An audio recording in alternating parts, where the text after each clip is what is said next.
Imagine करो हजारों साल फ्यूचर में जगना, जहां पे पूरी ह्यूमन सिविलाइजेशन वैनिश हो चुकी है और पूरी ह्यूमैनिटी पत्थर में बदल चुकी है। इंसानों के बनाए हुए लंबे लंबे बिल्डिंग्स, लंबे लंबे रोड, यहाँ तक कि बड़े बड़े डैम्स सब मिट्टी में मिल जाते हैं। मानो नेचर को सांस लेने का मौका मिल गया हो और उसने अपनी अथॉरिटी पूरे इस वर्ल्ड पे रिक्लेम कर ली हो। यही सब होता है डॉक्टर स्टोन में, और आज हम उसी के पहले 2 एपिसोड के बारे में बात करने वाले हैं। लेकिन इन सब की शुरुआत होती है टोक्यो जापान में, जहां पर टाइजू अपनी फीलिंग्स कन्फेस करना चाहता है अपने क्रश को, और उसने ठान लिया कि आज वो अपनी फीलिंग्स कन्फेस करके रहेगा। लेकिन जैसे ही टाइजू अपनी फीलिंग्स कन्फेस करना चाहता है अपने क्रश को, वैसे ही आसमान में एक मिस्टीरियस ग्रीन लाइट चमकती है और कुछ ही देर बाद वो ग्रीन लाइट पूरी दुनिया को कवर कर लेती है और सारे इंसानों को पेट्रीफाई कर देती है, या मैं बोलूं पत्थर में बदल देती है। और उसी के बाद हजारों साल बीत जाते हैं और इंसानों के पत्थर बन जाने के बाद इस पूरी दुनिया में नेचर का कब्जा हो जाता है। और पूरे 3700 साल बाद टाइजू जागता है, और टाइजू जागने के बाद सबसे पहले अपने गर्लफ्रेंड को ढूंढने में लग जाता है। और जैसे ही वो अपने गर्लफ्रेंड को ढूंढ लेता है, ओ सॉरी गर्लफ्रेंड नहीं, अपनी क्रश को ढूंढने लगता है।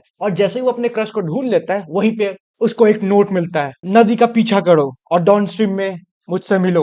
देख रहे हो, लड़का जगने के बाद अपने माँ बाप को नहीं ढूंढ रहा है, पहले अपनी क्रश को ढूंढ रहा है। Meanwhile, टाइजू के माँ बाप भी लाइक, हमने इसे 9 साल अपने कोख में पाला, इसके कच्चे बदले, और ये सबसे पहले लड़की को देखते हैं। और नोट के साबित टाइजू डाउन स्ट्रीम रिवर को फॉलो करते जाता है और वहीं पे उसको मिलता है उसका चड्डी बड्डी, the genius boy, Sharma ji का लड़का सेंकू। Brief discussion. सेंकू एक स्मार्ट बंदा है जिसके पास ताकत नहीं, बस दिमाग है, मतलब दिमागी ताकत है। और ठीक इसका उल्टा टाइजू, जिसके पास दिमाग कम, मसल पावर ज्यादा है। लेकिन हमारा टाइजू एक सॉफ्ट हार्टेड लड़का है जो कि किसी को भी हर्ट नहीं करता अपनी पावर को, अपनी शक्तियों को गलत इस्तेमाल करके। और मेरे भाई, अब हजारों साल बीत चुके हैं, टू बी एग्जैक्टली 3700 साल बीत चुके हैं। और ये उनको कैसे पता? थैंक्स टू शर्मा जी का लड़का सेंकू, क्योंकि जब सब पत्थर बन के सो रहे थे, तब सेंकू अपने दिमाग में हर एक सेकंड का हिसाब रख रहा था, ताकि वो कॉन्शियस रह पाए और कभी ना कभी जब वो फ्री हो तब वो टाइम पीरियड का हिसाब रख पाए। और वहीं पे हमें पता लगता है कि सेंकू को भी जगे हुए ज्यादा टाइम नहीं हुआ है, बस 6 महीने।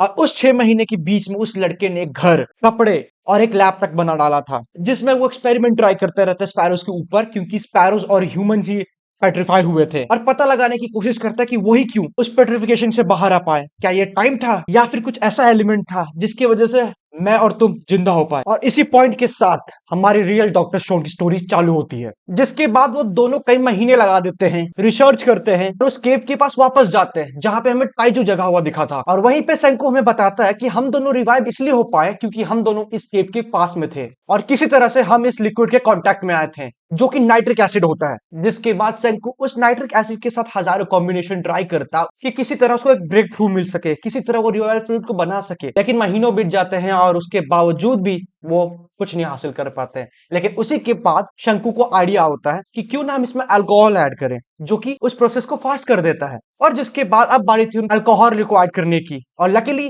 टाइजू को कुछ बेरीज मिले हुए थे, जिसका यूज करके शंकु अल्कोहल बनाने की कोशिश करता है। लेकिन जैसा कि तुम्हें पता होगा कि अल्कोहल क्रिएट करना आसान काम नहीं है, उसके लिए कम से कम सालों लग जाते हैं। और हाँ, उनको 1 साल लगा भी, जिसके बाद वो उसको नाइट्रिक एसिड के साथ मिलाते हैं और बूम, नाइट्रेट। और अब बारी थी एक्सपेरिमेंट करने की, और लकीली इस बार वो काम कर जाता है और वो उसको नाम देते हैं मिरेकल फ्लूइड, जिसकी हेल्प से वो पेट्रिफिकेशन को अंडू कर सकते हैं। और मिरेकल फ्लूइड के बनने के बाद अब बारी थी टाइजू की क्रश को रिवाइव करने की। लेकिन नीति, भगवान, गॉड, अल्लाह, इन सबको वो मंजूर नहीं था। जैसे वो उसको रिवाइव करने के लिए निकल पड़ते हैं, उसी रास्ते में उन्हें मिलते हैं शेर। एक तरफ टाइजू और सेंकू, जिन्होंने अभी अभी मिरेकल फ्लूइड का इन्वेंशन किया है, जिसकी हेल्प से वो ह्यूमन सिविलाइजेशन को वापस रिवाइव कर सकते हैं। जंगली जानवरों को देख के, यानी शेर को देख कर टाइजू और सेंकू घबरा जाते हैं और भागने लगते हैं। उनसे पीछा छुड़ाने के लिए दाएं बाएं सब तरफ भागने की कोशिश करते हैं, लेकिन शेर उनका पीछा नहीं छोड़ रहे होते। लेकिन तभी टाइजू को याद आता है कि उसने जंगल में एक स्टैचू देखा था, जो कि उस टाइम का स्ट्रॉन्गेस्ट हाई स्कूलर था अपने वर्ल्ड में, और उनके पास कोई और ऑप्शन नहीं बचता है। वो जल्दी से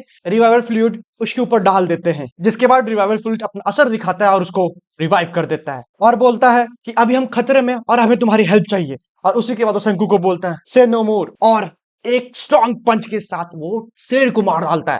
हाँ, तुम्हें क्या लगा वो शेर उसको खा जाएगा? नहीं, ये एनिमल लॉजिक है भाई। यहाँ पे टीनेजर लौंडे ज्यादा स्ट्रांग होते हैं, और जिसको उन्होंने रिवाइव किया था वो था सुकासा, द स्ट्रॉन्गेस्ट प्राइमेट टीनेजर, जो कि अपने पास्ट लाइफ में एक बॉक्सर था। और पास्ट लाइफ का मतलब पेट्रिफिकेशन के पहले की बात चल रही है। और वो सब होने के बाद सेंकू और टाइजू उसको अपने बेस पे ले जाते हैं और वहां का माहौल समझाते हैं। और वहीं पे सुकासा बोलता है कि अब तुम्हें घास फूस खाने की जरूरत नहीं है, अब तुम्हारे साथ मैं हूं और तुम दोनों मेरे पे अपना प्रोटेक्शन और हंटिंग का जिम्मेदारी छोड़ सकते हो। जिसके बाद कई दिन बीतते हैं और सेंकू सुकासा का पावर को रियलाइज करता है और सोच में पड़ जाता है कि सुकासा किस टाइप का बंदा है, क्या वो अच्छा है, क्या वो बुरा है, क्या हमने गलती से किसी मर्डरस इंटेंट रखने वाले आदमी को जिंदा कर दिया। क्योंकि अगर सुकासा उसके खिलाफ होता है तो ना ताइजू ना सेंकू कुछ कर पाएंगे। और वहीं पे एक दिन सुकासा अपना रियल इंटेंट बाहर लाता है और सेंकू को बोलता है कि अब हमारे पास मौका है इस नए वर्ल्ड को बिल्ड करने का, एक ऐसा वर्ल्ड क्राइम का नामो निशान ना हो। लेकिन सेंकू की आइडियोलॉजी इससे ठीक उल्टी थी। उसका कहना था कि हमें सिविलाइजेशन को वापस से जिंदा करना है। वो नहीं चाहता कि कोई उसकी नॉलेज का गलत इस्तेमाल करे और अपने मन मुताबिक किसी को भी जिंदा करे और किसी को भी मार सके। और उसी के बाद शंकु ताइजू से एक सवाल पूछता है कि एक सिविलाइजेशन बिल्ड करने के लिए सबसे ज्यादा जरूरी क्या होता है। जिसके बाद ताइजू उसको जवाब देता है स्मार्टफोन। और मेरा एक क्वेश्चन है उन सब लोगों से जो कि अभी अभी 10th पास किए हैं,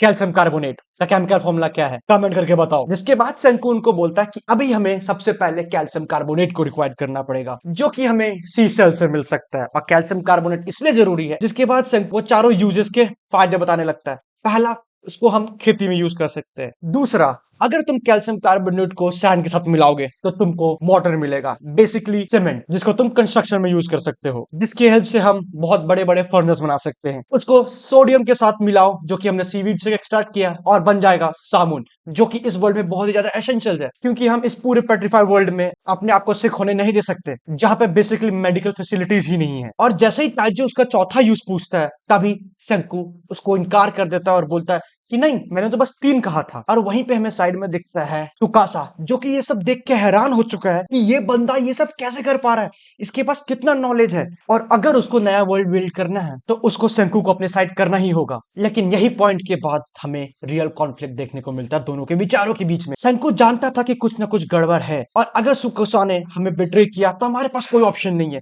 हमें एक पावरफुल वेपन बनाना पड़ेगा उसको काउंटर अटैक करने के लिए। और इसी सोच के साथ हमारा एपिसोड एंड हो जाता है। और तुम्हें क्या लगता है आगे क्या होगा? क्या शंकु पावर को बैलेंस कर पाएगा अपने नॉलेज को यूज करके? वो जानने के लिए तुम्हें वेट करने पड़ेगा इसका नेक्स्ट पार्ट का। और अगर वीडियो पसंद है वीडियो को लाइक करो, चैनल को सब्सक्राइब करो और कमेंट करो नेक्स्ट पार्ट के लिए।